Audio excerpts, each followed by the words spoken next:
What if the turning point in hundreds of fortunes came down to one hidden idea? The author says more than 500 wealthy people built their success around a secret so powerful it changed lives, yet subtle enough to go unnoticed. He says Andrew Carnegie first placed that idea in his mind, then challenged him to spend more than 20 years studying successful men and women to truly understand it. So what was it, and why was it never plainly named? It all began with a quiet conversation, one that at the time probably didn't feel like history being made. Imagine a young man sitting across from Andrew Carnegie, one of the richest and most influential industrialists in the world. Carnegie had built an empire in steel. His name was synonymous with wealth, power, and ambition. Yet on that day, instead of speaking about factories or business deals, he leaned back in his chair with a curious look in his eyes and shared something far more intriguing. He suggested that there existed a kind of hidden principle, a way of thinking and acting that seemed to appear again and again in the lives of those who achieved extraordinary success. Carnegie believed he had discovered it through years of observation. He had watched people rise from ordinary beginnings to enormous wealth and influence. And what fascinated him most was that their achievements rarely came down to luck alone. Something deeper was at work. So he posed a challenge. Would someone be willing to spend years, perhaps decades, studying the lives of successful individuals in order to uncover the exact pattern behind their achievements? Not just a few inspiring anecdotes, but a real practical formula. Something that could be understood. Something that could be tested. Something that ordinary people could apply in their own lives. Carnegie believed such a formula existed. More importantly, he believed it shouldn't remain hidden among the powerful and privileged. At the time, most people assumed that great wealth belonged only to a small circle, those born into opportunity, those with the right education, or those fortunate enough to stumble into the right connections. But Carnegie's own life told a very different story. He had started with almost nothing. As a boy, he worked long hours in a factory. His early life was marked by struggle, not privilege. Yet through determination, vision, and a certain mental attitude, he came to understand deeply he rose higher than anyone could have predicted. That experience convinced him of something powerful. Success was not random. It followed patterns. And if those patterns could be understood, they could be taught. So when he introduced this idea, it wasn't just a casual suggestion. It was more like planting a seed one that he hoped would grow into something that could change how people thought about achievement itself. The task he proposed was enormous. It meant studying the lives of people who had already reached the highest levels of success in business, science, politics, invention, and leadership. It meant asking questions most people never asked. Not simply, what did they accomplish, but rather, how did they think? What beliefs drove them forward? What habits guided their decisions when others would have given up? And perhaps the most important question of all, was there something common among them? If hundreds of individuals from completely different backgrounds and industries had reached remarkable success, could there be a shared philosophy underneath it all? That question became the beginning of a journey that would stretch over more than 2 decades. Over those years, the research took the author into conversations with some of the most remarkable figures of the era. These were not distant public figures observed from afar. Many of them opened their doors, their offices, and their experiences. Thomas Edison was one of them. Edison, the brilliant inventor whose work helped illuminate the modern world, represented a perfect example of the phenomenon Carnegie was talking about. He had very little formal schooling, yet he possessed an extraordinary ability to turn ideas into reality. His laboratories were filled with experiments, many of them failures, but his mindset seemed immune to discouragement. Instead of seeing failure as a dead end, Edison treated it as part of the process. Each attempt that didn't work simply narrowed the path toward one that would. Then there was Henry Ford. Ford's rise was equally fascinating. He began as a mechanic, fascinated by machines and possibilities that most people dismissed as unrealistic. His dream of producing an affordable automobile for ordinary families seemed impossible at the time. Many experts insisted it couldn't be done the way he envisioned it. Yet Ford persisted. He challenged established methods, reimagined manufacturing, and eventually built one of the most influential companies in history. His ideas didn't just create wealth for himself, They transformed entire industries and reshaped daily life for millions of people. What was it that allowed individuals like Edison and Ford to see possibilities others couldn't see? That question became a central theme of the research, but the investigation didn't stop with inventors and industrialists.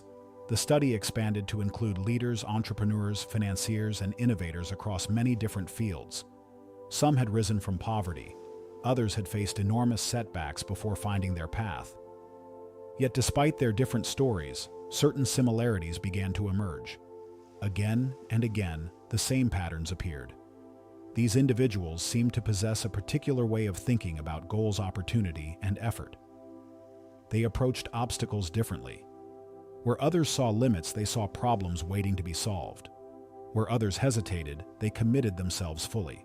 The more lives that were examined, the clearer the pattern became. It was almost as if success followed invisible laws that most people never consciously recognized. And that realization brought the research closer to Carnegie's original vision.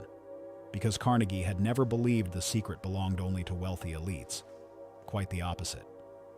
His hope was that once these principles were understood, they could be shared with everyone. Imagine what might happen, he suggested, if young people were taught not just facts and formulas in school, but the deeper principles behind achievement itself. What if education focused not only on information, but on mindset? What if students learned how to cultivate vision, persistence, confidence, and disciplined thinking? Carnegie believed that such an approach could transform the entire educational system.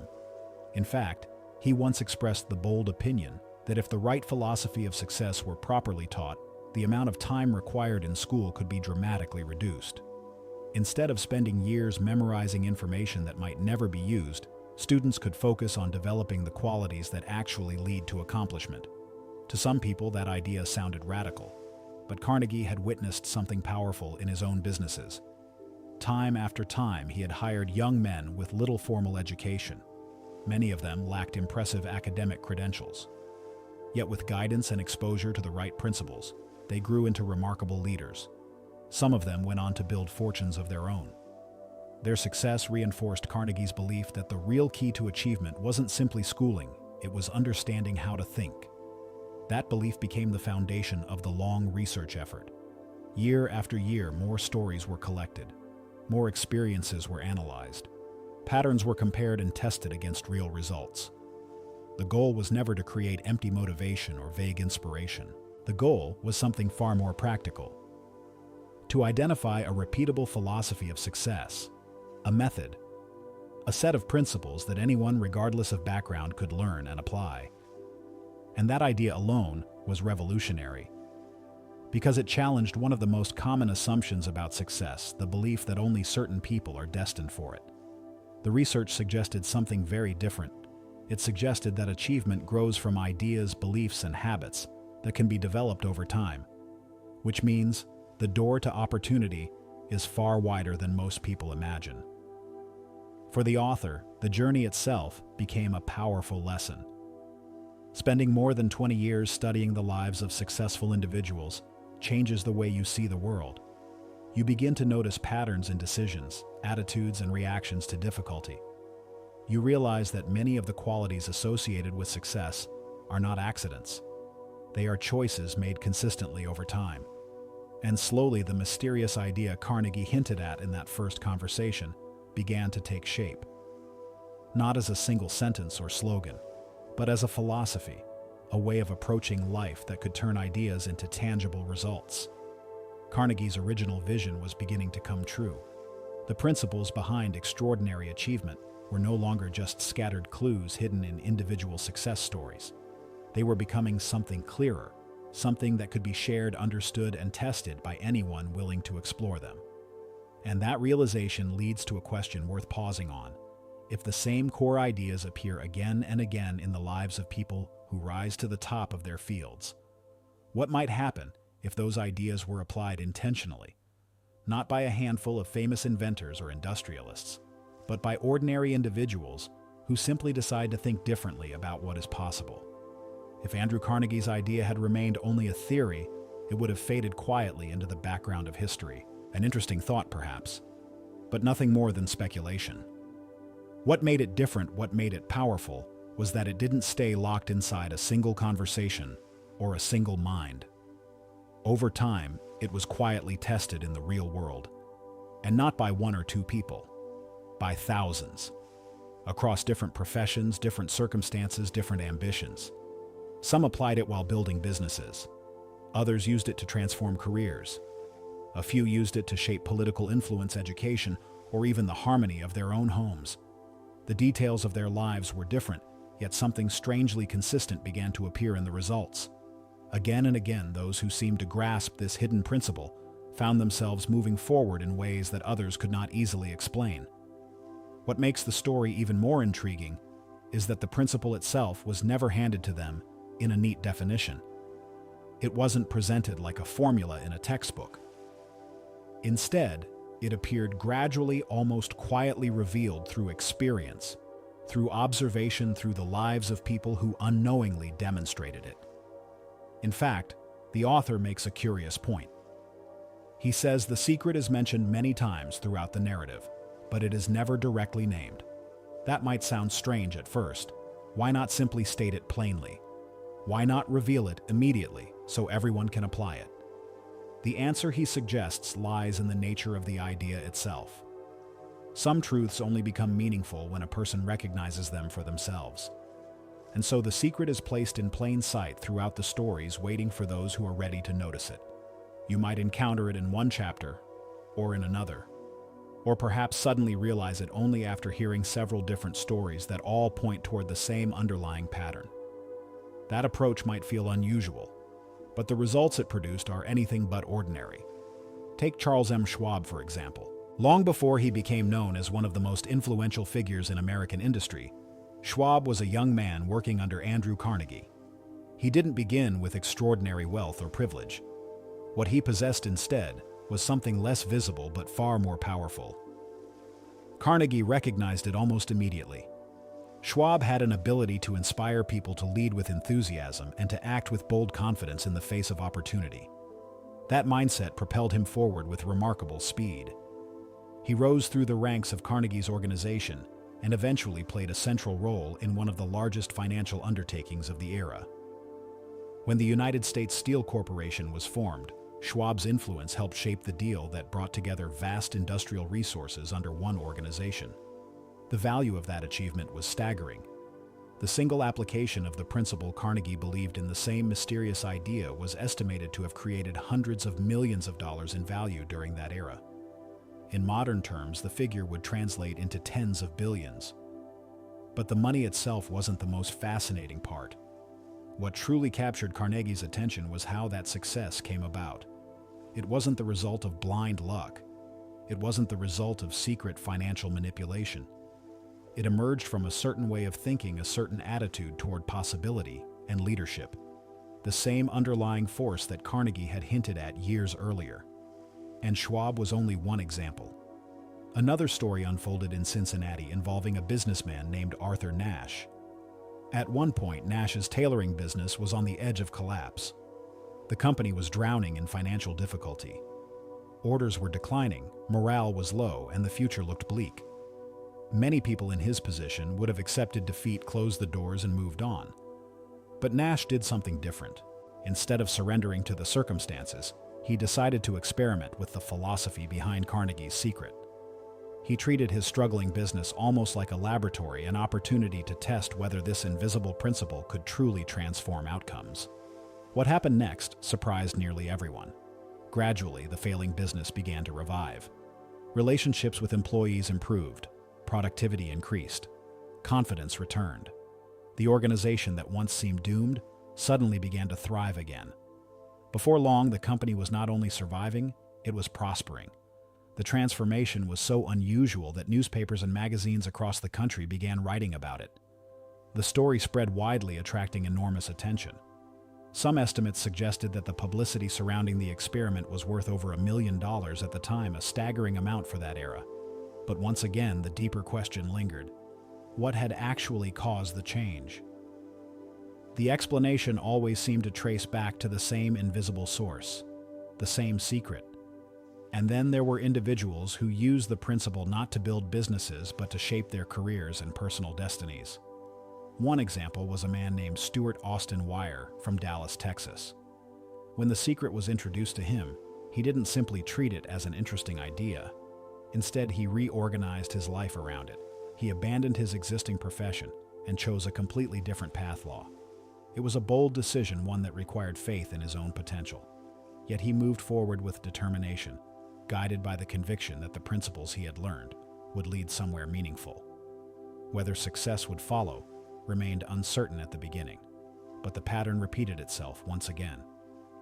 Those who embraced the philosophy often found themselves stepping into opportunities that once seemed unreachable. Politics offered another example.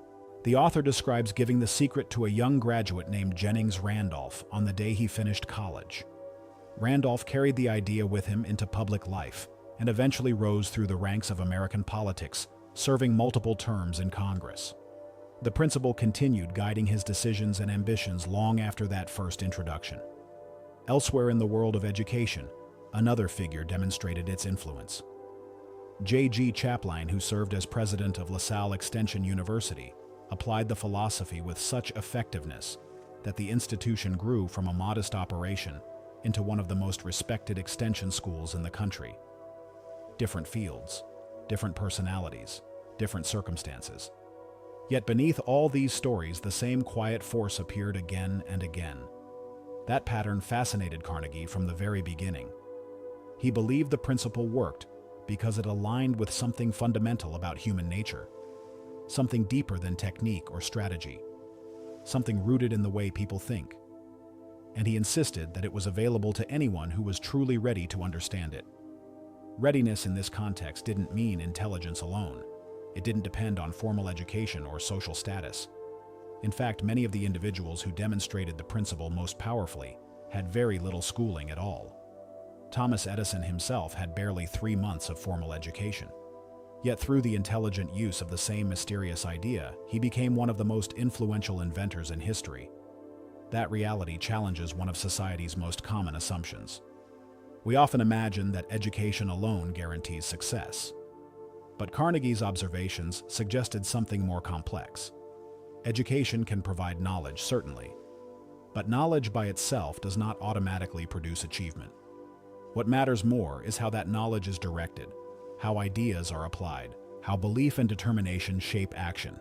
That is where the secret seems to operate. And interestingly, it cannot be bought. Money cannot purchase it, nor can it simply be handed from one person to another like a physical object. The author insists that the secret comes in 2 parts. One part already exists within those who are ready for it. The other appears when the mind becomes open enough to recognize it. That might sound mysterious, but perhaps that is precisely why it works. Because once a person truly sees the principle, once it clicks in their mind, it begins influencing everything that follows. Decisions change, confidence grows. Opportunities that once seemed invisible suddenly stand out clearly. And that shift alone can alter the entire direction of a life. Carnegie believed this process could be repeated over and over again across generations. He imagined a world where young people learned these principles early, where they understood not only what to study, but how to direct their thoughts toward meaningful goals. If that happened, he believed the results would be extraordinary. People who once drifted through life without clear purpose would suddenly possess direction. Individuals who assumed success belonged only to others would realize that the same forces shaping the achievements of great leaders were also available to them. And so the secret remains quietly woven throughout the stories, not announced, not labeled, but present, waiting for the moment when the reader or listener begins to recognize it. Because once that recognition happens, something interesting occurs. You start seeing the pattern everywhere. In the rise of inventors, in the determination of entrepreneurs, in the resilience of leaders who refuse to give up when others walk away. It appears again and again like a hidden thread running through the fabric of achievement. And the most intriguing part, the author insists that anyone who is ready will eventually recognize it, maybe in the next story, maybe several chapters later. But at some point, the idea will seem to leap off the page. And when that happens, it may mark the beginning of something far more important than simply reading a book. It may mark the moment when a person begins to see their own possibilities differently. Some stories about success begin with money connections or opportunity already waiting at the door. This one doesn't. This one begins with a thought, an idea so persistent that it refused to leave the mind of a man who, by almost every visible measure, had no business chasing it. His name was Edwin C. Barnes, and long before the world knew him as a successful business associate of Thomas Edison, Barnes was just another young man with a bold, almost unreasonable ambition. He didn't want a job with Edison. That distinction mattered to him. Plenty of people wanted to work for the famous inventor. Barnes wanted something different. He wanted to work with him, not someday in the distant future after gaining experience or building wealth, not after earning degrees or collecting credentials. Barnes wanted to walk into Edison's world and become his partner. Now imagine hearing that declaration from someone who had none of the usual advantages. No wealth to fund a grand plan, no influential connections to arrange introductions, no prestigious background to open doors, just an idea and an intense, unwavering desire. Most people standing where Barnes stood would have laughed at the thought. Others might have dreamed about it quietly, but dismissed the idea almost immediately. Barnes did something different. He believed it. Not in a vague, hopeful way. Not in the casual way people say they would like something if circumstances worked out perfectly. Barnes believed in his idea the way someone believes in a destination they have already chosen. There was only one problem. He had no money to even reach Edison. Thomas Edison's laboratories were in Orange, New Jersey. Barnes was miles away with empty pockets and no obvious way to make the journey. For most people, that alone would have been the end of the story. But Barnes didn't see it that way. If he couldn't afford a passenger ticket, he would find another way to travel. And that's exactly what he did. Instead of allowing the lack of money to stop him, he boarded a freight train and rode it to East Orange, New Jersey. Think about that moment for a second. Picture the determination behind that decision. A man climbing onto a freight train not because it was comfortable or convenient, but because it was the only path that led toward his goal. By the time Barnes arrived, he looked less like a future business partner and more like a drifter who had wandered into the wrong place. His clothes were worn.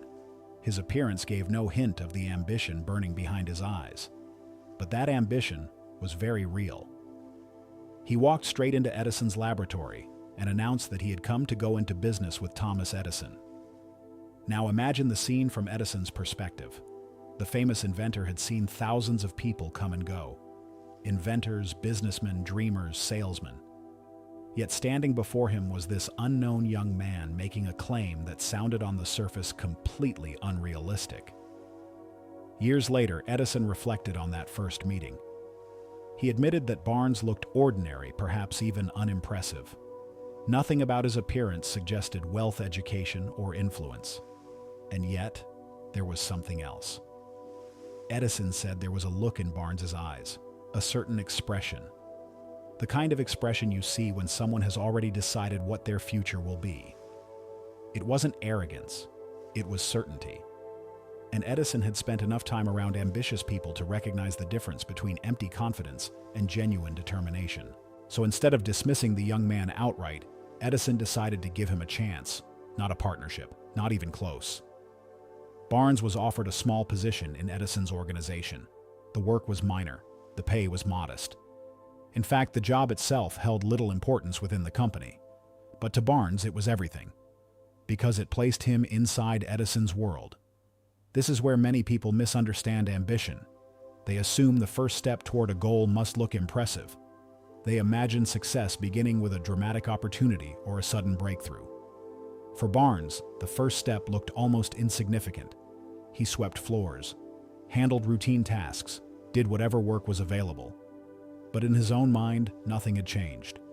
He was still on the path to becoming Edison's business partner. Months passed. From the outside, nothing seemed to be happening. Barnes was simply another employee among many. No special treatment, no dramatic recognition, just ordinary workdays passing one after another. Yet something important was taking place beneath the surface. Barnes never allowed his original idea to weaken. He didn't say to himself, "Well, maybe I should lower my expectations." He didn't start searching for other opportunities. He didn't tell himself that the dream had been unrealistic after all. Instead, he continued nurturing the same clear purpose. He had come to partner with Edison, and he would wait as long as necessary. That kind of patience is rare. Many people abandon their ambitions the moment progress slows. If results don't appear quickly, they assume the idea must have been wrong. Barnes refused to think that way. Time moved forward. Weeks became months. Then one day, something interesting happened. Edison had invented a new machine, a device designed to record and dictate messages. At the time, it was known as the Edison dictating machine. Today, it might seem like a simple idea, but back then, it represented a new concept. And many of Edison's salesmen weren't particularly enthusiastic about it. They believed the device would be difficult to sell. Some thought customers wouldn't understand it. Others doubted that businesses would adopt it widely. As a result, the machine wasn't receiving much attention. But Barnes saw something different. Where others saw inconvenience, he saw opportunity. The moment he looked at the machine, he sensed the possibility hidden inside it. He approached Edison with a proposal. "Give me the chance to sell it." Edison agreed. That single decision changed everything. Barnes threw himself into the task with extraordinary energy. Remember, this wasn't just another sales assignment to him. This was the opening he had been waiting for since the day he stepped off that freight train. He believed in the product. More importantly, he believed in himself. And that belief translated into results. Barnes sold the machine with such success that Edison took notice. The man who had once entered the laboratory as an unknown employee was now demonstrating an ability that few others possessed. Before long, Barnes was given a national opportunity to distribute and market the Edison dictating machine across the country. Out of that arrangement grew something even greater, a long-term business partnership between Thomas Edison and Edwin C. Barnes. Think about the full arc of that story. A man with no money, no connections, and no special advantages decides that he will become the business partner of one of the most famous inventors in the world. He travels by freight train just to reach the opportunity. He accepts a humble job without complaint. He waits patiently while continuing to hold the same vision. And when the moment finally appears hidden inside a machine that others ignore, he seizes it. That is the power of a definite purpose. Barnes didn't drift into success by accident. He directed himself toward it with unwavering clarity. In the end, the money he earned from that partnership was significant. Some estimates suggest the value reached millions of dollars over time. But even that isn't the most important part of the story. The greater achievement was something less tangible. Barnes proved that a powerful idea held firmly in the mind can eventually transform itself into reality. He began with nothing except the determination to reach a specific goal. No wealth, no education beyond the basics, no influential support, just initiative, faith, and persistence. Those invisible forces carried him from an unknown traveler riding a freight train to a man doing business with Thomas Edison. And once you understand that journey, a fascinating question begins to form. What if Barnes had doubted himself halfway through? What if he had decided that sweeping floors at Edison's laboratory was proof that the dream had been foolish? What if he had walked away before the dictating machine appeared? The opportunity would still have existed, but Barnes would not have been there to see it. That's the hidden lesson inside his story. Opportunities rarely arrive wearing bright signs that say, "This is your moment." More often, they appear quietly disguised as ordinary work, small assignments, or overlooked ideas. Only those who are ready recognize them. Barnes was ready because his mind had been prepared long before the opportunity appeared. He had already decided who he intended to become. Everything else simply followed that decision. Not every lesson about success comes from a moment of triumph. Sometimes the most powerful ones arrive disguised as failure, quiet, frustrating, and easy to misunderstand while they're happening. One of the most famous examples comes from the early days of the American gold rush, and it begins with a man who believed he had finally found his fortune. R.U. Darby's uncle was like many others during that era. The stories of gold discoveries spreading across the country had ignited something in people's imaginations. Ordinary men began dreaming of extraordinary riches hidden beneath the earth. Some sold everything they owned to chase that dream. Others packed up their lives and headed west, hoping that somewhere out there lay the strike that would change everything. Darby's uncle was one of them. Driven by the promise of gold, he traveled west to Colorado. At that time, the landscape was filled with men digging, drilling, and searching for veins of precious metal. Some found nothing. Others found just enough to keep going. But every miner carried the same hope that one day their pickaxe would strike the rock that changed their life forever. Eventually, Darby's uncle staked a claim and began the long, exhausting work of mining. It was not glamorous work. Day after day, he dug into the hard ground with pick and shovel. The labor was slow and demanding, but the dream of gold kept him going. He knew that if he could just locate a rich vein of ore, everything would be different. Weeks passed. Then something remarkable happened. His persistence paid off. He discovered gold. Not just a few scattered pieces, but actual ore shining in the rock. The discovery confirmed what every miner hopes to see. Beneath the ground, there was wealth waiting to be brought to the surface. Excited by the find, Darby's uncle realized he needed better equipment. The tools he had been using were not powerful enough to extract the ore efficiently. So he returned home to Maryland to raise money for proper machinery. When he told his story to family and neighbors, their excitement matched his own. After all, a gold strike meant opportunity not just for one person, but for everyone involved. They gathered the necessary funds and purchased drilling equipment that could bring the ore to the surface more effectively. With the machinery secured, Darby's uncle returned to Colorado, this time accompanied by his nephew, R.U. Darby. The plan seemed perfect. They installed the new equipment and began drilling deeper into the mine. Soon, the first load of ore was extracted and sent to a smelter for testing. The results were promising. In fact, the returns suggested they had discovered one of the richest gold mines in Colorado. The excitement must have been incredible. Just imagine what that moment felt like. The debts would soon be paid off. After a few more shipments of ore, the mine would start producing enormous profits. The future seemed almost guaranteed. Down went the drills, up went their hopes. Everything pointed toward success. And then suddenly, something strange happened. The gold vein disappeared. The rich ore that had been flowing from the rock simply vanished. One moment the mine was producing gold, and the next it was nothing but ordinary stone. At first they assumed it was temporary, so they kept drilling. Surely the vein would appear again just a little deeper, but it didn't. They drilled again and again, pushing the equipment farther into the rock. Still nothing. Days passed. Then more days. The excitement that had once filled the mine slowly turned into frustration. They had invested money, time, and effort into the project. Yet the gold seemed to have vanished without explanation. Eventually, discouragement took hold. After exhausting their efforts, Darby and his uncle made a decision that seemed reasonable at the time. They gave up. The machinery was sold to a junk dealer for only a few $100s. Compared to the original investment, it was a painful loss. But they believed there was no other choice.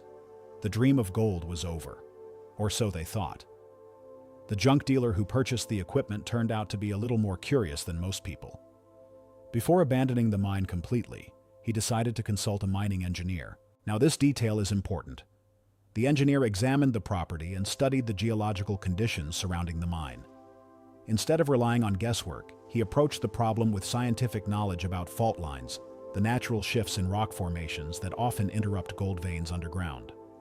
After analyzing the situation, the engineer made a fascinating discovery. The reason the gold vein had disappeared was not because the gold was gone. It had simply shifted. According to his calculations, the vein should reappear a short distance from where the drilling had stopped. How far? Just 3 feet. 3 feet from where Darby and his uncle had given up. That's where the junk dealer resumed drilling. And sure enough, the engineer's prediction proved correct. The gold vein was exactly where he said it would be. From that point forward, the mine produced millions of dollars in ore. Think about the weight of that realization. Darby and his uncle had been only 3 feet away from unimaginable wealth when they decided to quit. 3 feet. The distance between failure and fortune turned out to be almost nothing. It's easy to look at this story now and say they should have kept going. But in the moment, the situation must have felt completely different. From their perspective, the mine had simply stopped producing. Every additional attempt seemed like throwing good money after bad. And yet the truth was right beneath them, 3 feet away. The junk dealer made millions, not because he was luckier than they were, but because he sought expert advice before quitting. That single decision changed everything. But the story doesn't end there. Because for R.U. Darby, the experience left a lasting impression, one that would shape the rest of his life. At first, the loss must have felt devastating. He had witnessed the collapse of what appeared to be a certain fortune. The lesson seemed bitter and expensive. But over time, Darby began to see something deeper in that experience. He realized that their mistake had not been the search for gold. The mistake had been quitting too soon. That insight followed him into his next career. Darby eventually entered the business of selling life insurance. Now, if you know anything about sales, you know that rejection is a regular part of the job. People say no, sometimes politely, sometimes firmly. For many salespeople, those refusals are discouraging enough to make them quit. But Darby had learned something from the gold mine. Every time a potential client rejected his offer, he remembered those 3 feet of gold. He told himself a simple phrase: "I stopped 3 feet from gold, but I will never stop because someone says no." That single mindset transformed his career. Instead of walking away after rejection, Darby persisted. He continued explaining, listening, and presenting his offer until the opportunity either truly ended or turned into a sale. And something remarkable happened. Many of his biggest successes came after the first rejection. In fact, the majority of his sales occurred after people had already said no. Because while others accepted rejection as the final answer, Darby saw it as a temporary obstacle. He had learned firsthand what it means to stop too soon, and he refused to repeat that mistake. Over time, his persistence placed him among a small group of elite insurance salesman individuals who sold more than $1 million in life insurance annually, a remarkable achievement at that time. The irony is almost poetic. The same experience that once represented a crushing failure became the foundation of his later success. Because failure often carries hidden instructions. The problem is that most people walk away before reading them. Darby's story reveals something powerful about the nature of success. The point where most people give up is often dangerously close to the point where success is waiting. But the two moments feel almost identical while they're happening. Both involve difficulty. Both involve uncertainty. Both require effort with no guarantee of reward. The only difference is what happens next. One person stops drilling. Another continues just a little further. And sometimes that difference is only 3 feet. This lesson appears again and again in the stories of successful individuals. Before reaching their greatest achievements, many of them encounter periods of discouragement that look very similar to failure. The temptation to quit becomes almost overwhelming. But those who persist long enough often discover that the obstacle they faced was not the end of the path, it was the final barrier before the breakthrough. Darby's gold mine became one of the most famous illustrations of that truth. A reminder that success often hides just beyond the point where effort begins to feel pointless. And once you understand that, it changes how you look at challenges. A setback stops looking like proof that the dream is impossible. Instead, it becomes a question. Are you willing to drill 3 feet further? Sometimes the most powerful lessons about success arrive in moments so ordinary that no one realizes their meaning until years later. One such moment unfolded in a quiet old mill on an afternoon that seemed no different from any other. R.U. Darby was there that day, helping his uncle grind wheat in a small mill located on the farm his uncle operated. The work was steady and familiar. The grinding stones turned slowly, the machinery hummed, and the dust of ground grain floated softly through the air. It was the kind of place where life moved at a measured pace, where each day blended easily into the next. But that afternoon, something unexpected happened. The door of the mill opened quietly and a small girl stepped inside. She was the daughter of one of the tenant farmers who worked the land nearby. She walked in slowly and stopped near the doorway, standing silently as if gathering the courage to speak. Her presence at first seemed almost unnoticed amid the noise of the grinding mill. Darby's uncle eventually looked up from his work and saw her standing there. "What do you want?" he asked sharply. The girl spoke softly. "My mama says send her 50 cents. The request seemed to irritate him instantly. "I'll not do it," he snapped. "Now you run along home." The girl answered politely, "Yes, sir," but she did not move. Her feet remained exactly where they were. The uncle returned to his work, assuming the matter was settled. But a moment later, he looked up again, and there she was, still standing in the doorway. The tension in the room began to shift. "Didn't you hear what I said?" he barked. "I told you to go on home." Again, the girl replied, "Yes, sir," but still she did not move. Now something in the atmosphere changed completely. Darby knew his uncle well.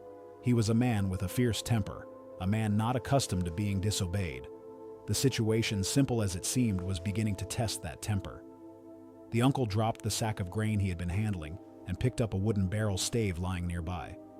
His face showed the unmistakable signs of anger rising quickly. Darby watched in silence. He believed he was about to witness a serious confrontation. In that part of the country at that time, it was unheard of for a child, especially a tenant farmer's child, to openly defy an adult landowner. The situation was not just unusual, it was almost unthinkable. Yet the girl remained where she stood. The uncle began walking toward her, the barrel stave in his hand, his anger obvious. Darby held his breath. He was certain the girl would turn and run. Anyone would. But something extraordinary happened. As the uncle approached, the girl stepped forward instead of backward. She lifted her chin slightly and looked directly into his eyes. And then, in a voice far stronger than before, she shouted, "My mama's gotta have that 50 cents. The room went silent. For a moment that seemed to stretch forever, the uncle stood there staring at the child. Then slowly, almost unbelievably, his anger faded. The barrel stave slipped from his hand and fell to the floor. He reached into his pocket, pulled out a $50 and placed it in the girl's hand. Without another word, she took the coin and backed toward the door, never taking her eyes off him until she stepped outside. The moment she disappeared, the tension drained from the room. Darby's uncle sat down on a wooden box and stared out the window. He sat there for nearly 10 minutes, silent and thoughtful. It was as if he himself couldn't quite understand what had just happened. Darby couldn't understand it either. He had just witnessed something completely unexpected. A small child with no visible power had stood up to a grown man known for his fierce temper and somehow walked away victorious. The question stayed with him. How had she done it? What force had she used that caused a powerful man to surrender so completely? The girl had no physical strength. She had no authority. She had no advantages at all. And yet she possessed something else. Something far more powerful. Years later, when Darby told the story again, he realized what that moment had revealed. It was the power of persistence, pure, unwavering persistence. The child had made up her mind before she ever stepped through the door. She had come for 50 cents, and she was not leaving without it. That decision was so firm, so absolute, that it altered the entire situation. Even the uncle's anger could not overcome it. The girl had not argued. She had not pleaded. She had simply refused to retreat, and that refusal carried a kind of quiet authority. At the time, Darby did not fully grasp the importance of what he had witnessed. It remained simply a curious memory, an unusual scene in an old mill. But as the years passed, the meaning of that moment became clearer, especially when Darby began his career in life insurance sales. Selling insurance is not easy work. Many people greet the offer with skepticism. Some refuse politely, others dismiss it quickly. Rejection becomes part of the daily routine. For most salespeople, hearing no again and again gradually wears down their confidence. But Darby had seen something in that old mill, and he remembered it every time someone turned him away. Whenever a potential client tried to dismiss him without buying, he would picture the small girl standing there, unmoving, unafraid, determined. He would see her eyes fixed firmly on the man who expected her to leave, and he would remind himself of the lesson hidden in that moment. Sometimes no does not mean no. Sometimes it simply means the other person expects you to leave. And so Darby stayed. He continued the conversation. He explained again. He asked another question. He patiently persisted where others might have walked away. And again, something remarkable happened. Sales that seemed impossible suddenly became possible. People who initially refused changed their minds. Opportunities opened where none had appeared to exist. Over time, Darby became one of the most successful insurance salesmen in the country, and he often credited that success to two experiences: the gold mine where he had stopped 3 feet too soon, and the little girl in the mill who refused to stop at all. Between those two moments lay a powerful lesson. Success often depends less on talent or resources than on persistence. The willingness to stand your ground when others expect you to retreat. The courage to remain steady when pressure builds, and the determination to keep asking for what you came for. The girl had unknowingly demonstrated that principle with perfect clarity. She had not studied business strategies. She had not learned persuasion techniques, but she possessed something even more effective: a clear decision and the refusal to abandon it. And in that dusty old mill on what seemed like an ordinary afternoon, Darby witnessed a truth that would follow him throughout his life. Sometimes the difference between defeat and success is simply the decision not to leave the room. If you step back and look at the stories we've just walked through, the freight train ride of Edwin C. Barnes, the abandoned gold mine only 3 feet from fortune, the quiet persistence of a small girl standing her ground in a dusty mill, you begin to notice something unusual. These stories are different on the surface. Different people, different circumstances, different outcomes. And yet beneath all of them runs the same invisible thread: a thought. Not just any thought, but a thought held with intensity. A thought that grows into a desire so definite, so persistent, that it begins to shape actions, decisions, and eventually results. That idea sits at the center of one of the most powerful observations about success. Riches begin with a state of mind. It sounds almost too simple at first, but the more closely you examine the lives of people who build extraordinary achievements, the clearer the pattern becomes. Before the factories, the inventions, the companies, the political movements, and the cultural revolutions, there was always an idea, and someone who believed in it strongly enough to refuse to let it go. History is filled with examples of people who started with nothing more than that. Take Henry Ford. Before automobiles became a normal part of everyday life, most people believed the future of transportation would continue to revolve around horses and carriages.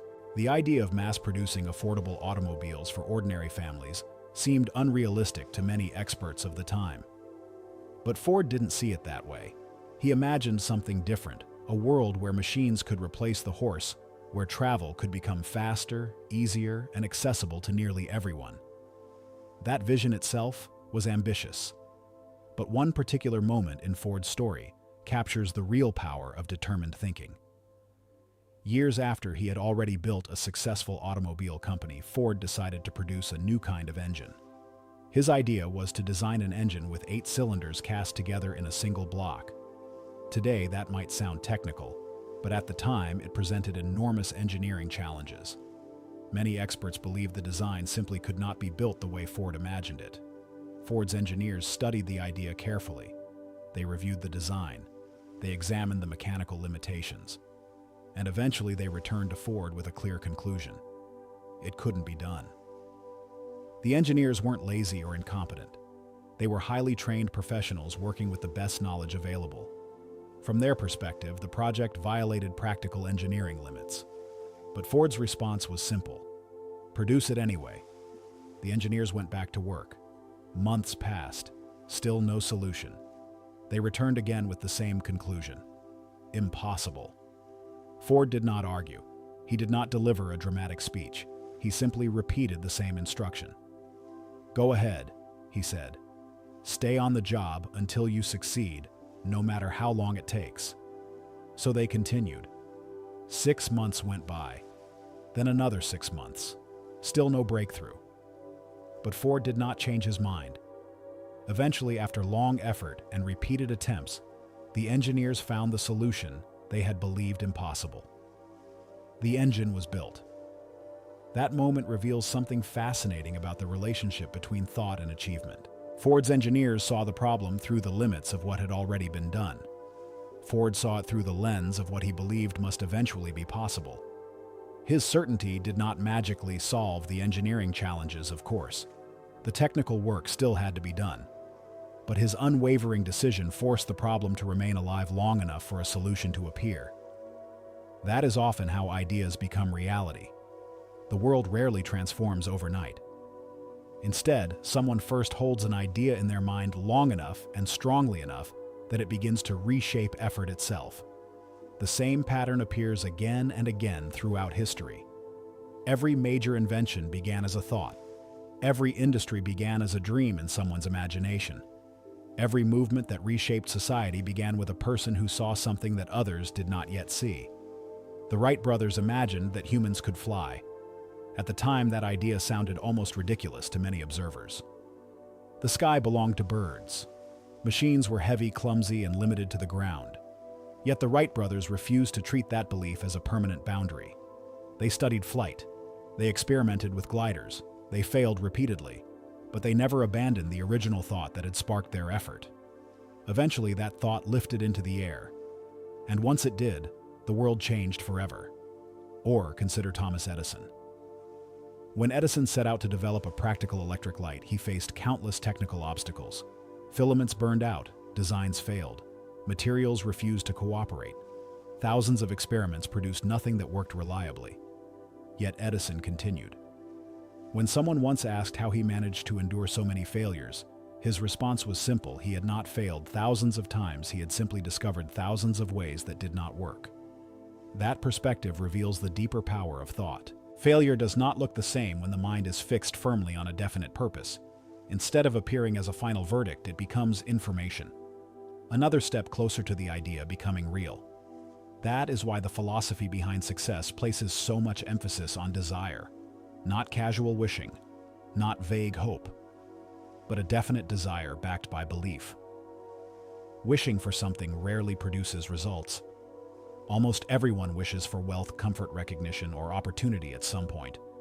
But wishes fade quickly when they encounter resistance. Desire is different. Desire carries energy.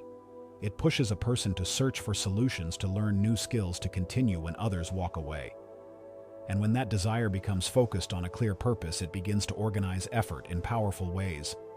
This is why the stories of inventors and pioneers feel so similar despite their different circumstances. Each one began with an idea that seemed uncertain, unrealistic, or impractical. But they held that idea firmly enough to build actions around it. And eventually the world adapted to the idea rather than the other way around.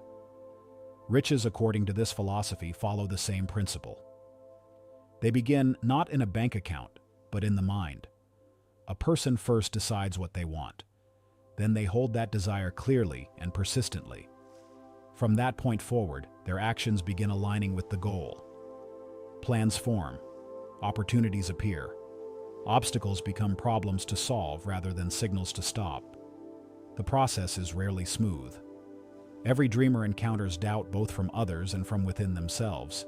People may laugh at new ideas. Experts may explain why something cannot work. Friends and family may suggest choosing a safer path.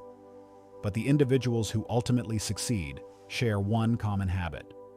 They refuse to surrender their vision simply because others cannot see it yet. That refusal is not arrogance, it is commitment. And commitment is the force that carries an idea from imagination into reality. Think about the modern world for a moment. Cities filled with towering buildings, airplanes crossing oceans, electric lights illuminating streets and homes, global communication traveling instantly across continents. Each of these began as a dream in someone's mind. Someone imagined it first, then someone believed in that imagination strongly enough to pursue it. And finally, someone persisted long enough to make it real. The same pattern applies to individual success. The person who accumulates wealth does not begin with wealth itself. They begin with a vision of what they intend to create. They develop a definite purpose. and then they allow that purpose to guide their decisions. Over time, the results begin to appear, sometimes gradually, sometimes suddenly, but always rooted in that original thought. That is why the philosophy behind success insists that the most valuable resource any person possesses is not money, education, or influence. It is the ability to control their own thinking, because when thought becomes focused and persistent, it begins shaping reality in remarkable ways. Ideas lead to plans. Plans lead to action. Action produces results. And the cycle continues. So when people ask where success begins, the answer rarely lies in external circumstances. It begins with a decision about what you intend to achieve, a decision to hold that intention firmly, even when progress feels slow, and a decision to continue thinking, planning, and acting until the idea becomes something more than an idea. The dreamers of the past understood this truth. They looked beyond the limits of the present moment and imagined something better. Then they worked until the world caught up with their vision. And the same opportunity exists today, because the process that turned imagination into airplanes, electric light, and modern industry still begins the same way, with a thought, and a mind determined enough to bring it to life. Up to this point, the stories might leave you with an interesting question. If success truly begins with thought, if desire really does shape the direction of a person's life, then how does that idea actually turn into something tangible?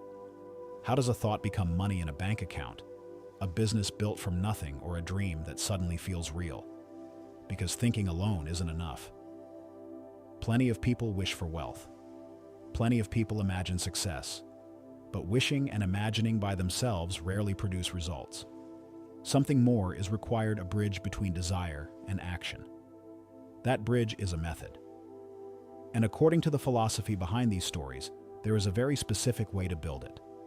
The process begins with something that might sound simple, yet most people skip it entirely. A person must decide exactly how much money they want. Not a vague idea of more. Not a hopeful thought like, I'd like to be wealthy someday. The amount must be definite. At first, that might seem unnecessary. After all, why attach a number to a dream? Why not simply pursue success and see where life leads? But the mind works differently when it has a clear target. A definite goal transforms desire into something concrete. It creates direction. Instead of wandering through possibilities, the mind begins organizing itself around a specific objective. Think about the difference between saying, I want money, and saying, I intend to earn a certain amount within a certain time. The first statement drifts like a cloud. The second one anchors the imagination. Once that amount is clearly decided, the next step asks an equally important question. What will you give in return? This might be one of the most overlooked truths about success. Wealth does not appear out of thin air. Every fortune, every business, every opportunity grows out of an exchange of value. Something must be created, offered, improved, or delivered in order for money to flow back. So the person pursuing their goal must ask themselves honestly, what service, skill, idea, or effort will I contribute in return for the money I desire? Perhaps it's a business that solves a problem. Perhaps it's a service that helps people accomplish something more easily. Perhaps it's expertise developed through years of learning. Whatever the answer is, the exchange must be clear. Because once the mind begins focusing on what it can give, not just what it wants to receive, it naturally begins generating practical ideas. Now imagine the goal becoming sharper. You know the amount. You know what you will offer in return. The next question becomes a matter of time. When will you achieve it? Setting a definite date may feel uncomfortable at first. After all, the future is unpredictable. But the purpose of choosing a date is not to predict the future perfectly. It is to give the mind a horizon. Without a time limit, goals drift endlessly forward. Someday becomes the most dangerous word in ambition because someday has no urgency. But when a person decides that their goal will be reached by a certain point in time, something subtle happens. Their attention begins to organize around progress. Decisions change. Effort becomes more focused. The desire begins to feel real. With the amount defined, the value to be offered identified, and the time limit chosen, the next step naturally follows. A plan must be created. Now here is an important detail. The plan does not need to be perfect when it begins. Many people delay action because they believe they must see the entire path before taking the first step. But progress rarely works that way. Plans grow stronger through action, not hesitation. So the instruction is simple: create a plan and begin immediately, even if the plan feels incomplete, even if circumstances are not perfect.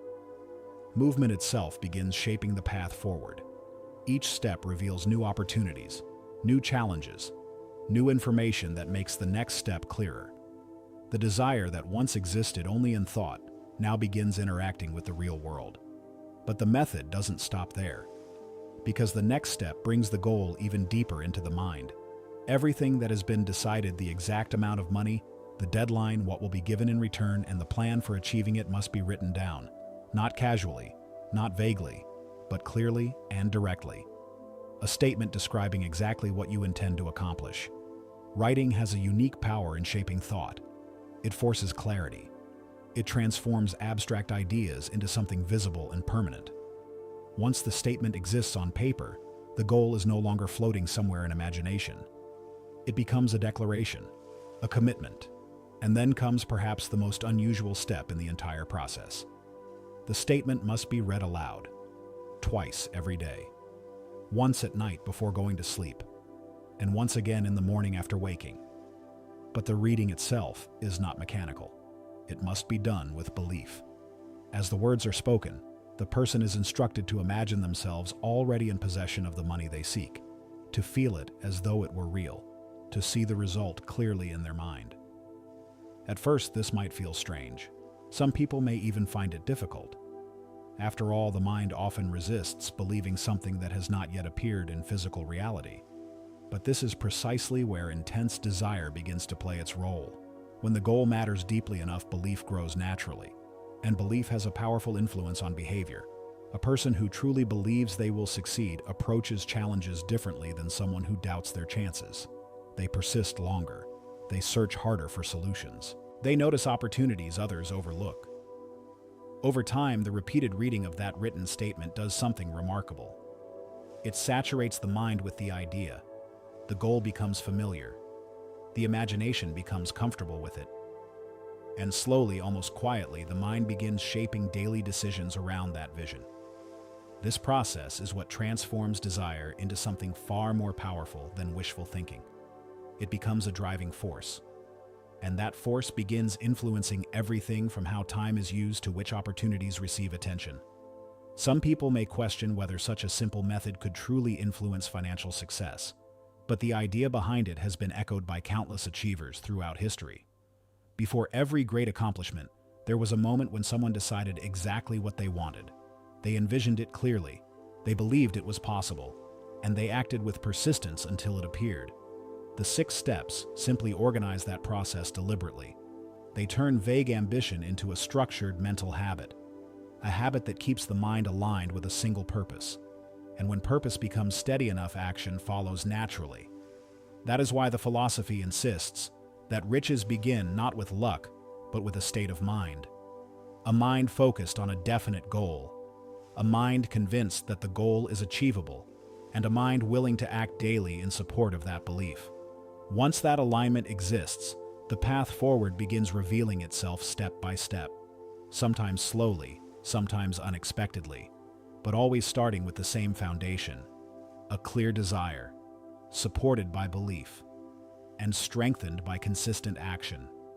Some lessons about desire and belief are easy to talk about when they involve business, money, or ambition. But occasionally, life presents a test where those ideas move far beyond theory. They become personal, emotional, almost impossible to ignore. For the author, that test arrived the day his son was born. The child came into the world with a condition that stunned everyone in the room. There were no physical signs of ears. The doctors examined the infant carefully and eventually delivered their conclusion with quiet certainty. The child, they said, would most likely grow up deaf, perhaps even unable to speak. For many parents, that moment would have marked the beginning of acceptance, a difficult reality to adapt to, a life shaped by limitations. But in that hospital room, the father reached a decision that would guide everything that followed. He refused to accept that outcome. Not publicly, not loudly, and not by arguing with the doctors. Outwardly, he listened respectfully to their medical judgment. But inwardly, he made a promise to himself that he never allowed to weaken. His son would hear. His son would speak. He did not yet know how such a thing could happen. In fact, there was no obvious reason to believe it could. But he believed something else just as strongly, that desire, when combined with faith and persistence, had a strange ability to reshape reality. So he began with the only thing he could control: the boy's mind. As the child grew older, the father carefully planted ideas that would shape the boy's view of himself. Instead of allowing him to see his condition as a handicap, he encouraged him to believe something entirely different: that he possessed a special advantage. It might sound unusual, even strange, but the father understood something important about human psychology. A child who believes he is limited often grows into those limits. A child who believes he is capable may discover strengths no one expected. So the boy was raised with a sense of possibility rather than deficiency. When the child reached the age where most children begin to speak, it became clear that his hearing was indeed extremely limited. Yet careful observation revealed something encouraging.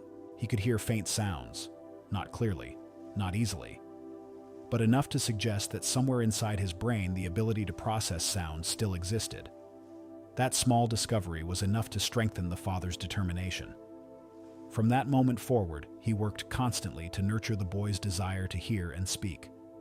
Stories were told at bedtime, stories designed not merely to entertain, but to build confidence, imagination, and a powerful belief that he could overcome the obstacle placed before him. One particular story became a favorite. In it, the boy's condition was not a weakness, but an opportunity.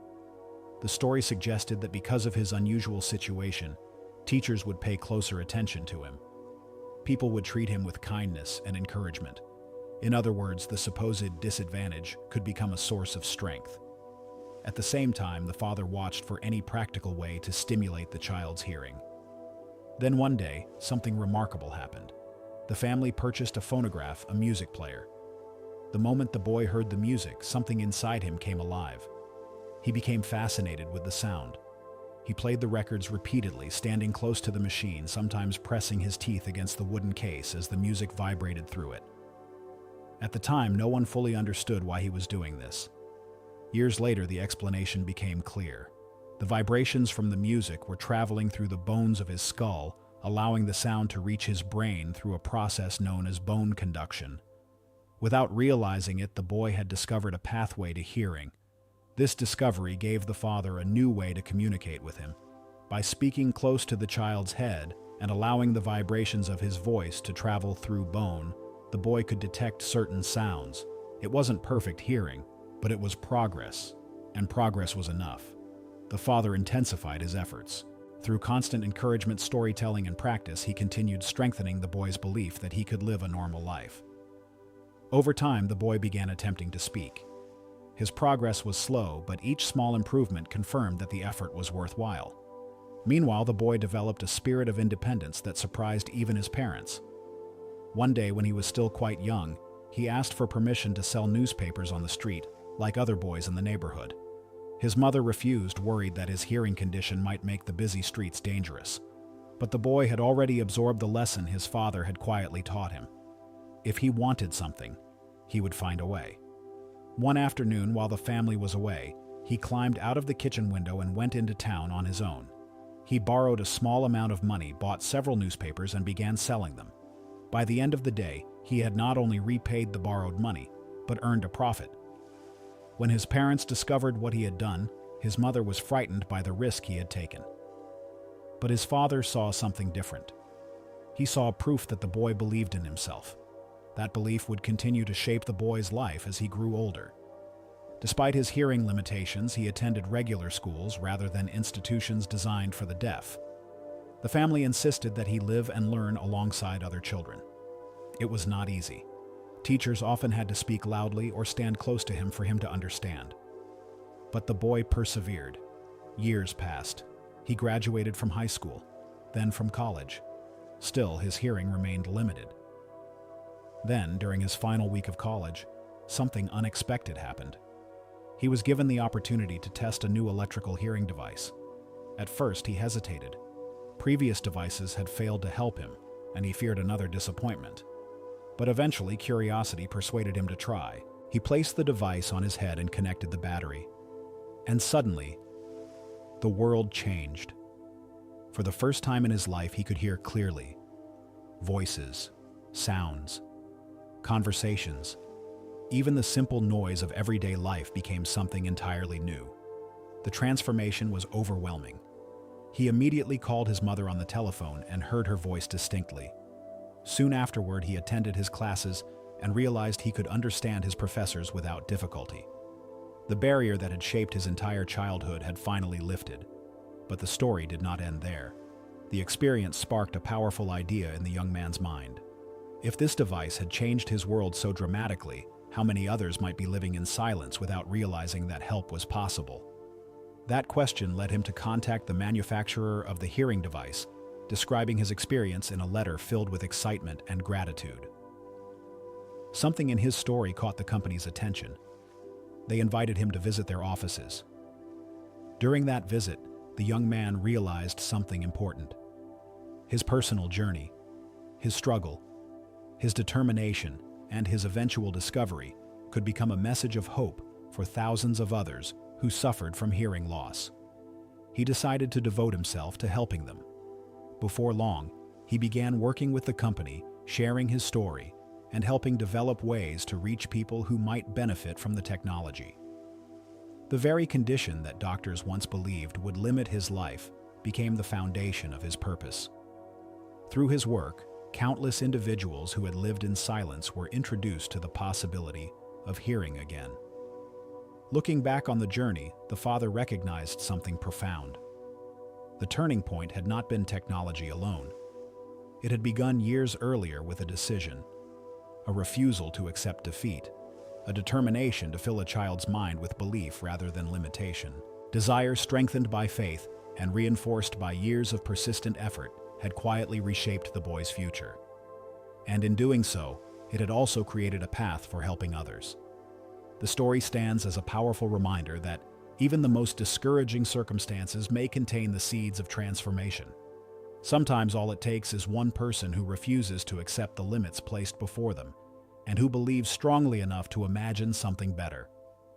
Every story we've explored points back to the same quiet beginning. Not luck, not perfect timing, but a burning desire paired with a clear purpose. That's where achievement really starts in the mind long before the world can see it. As the journey continues, keep that thought close and notice how ideas shape the paths people walk. And if these stories spark something in you, feel free to like the video and subscribe. There's much more to uncover ahead.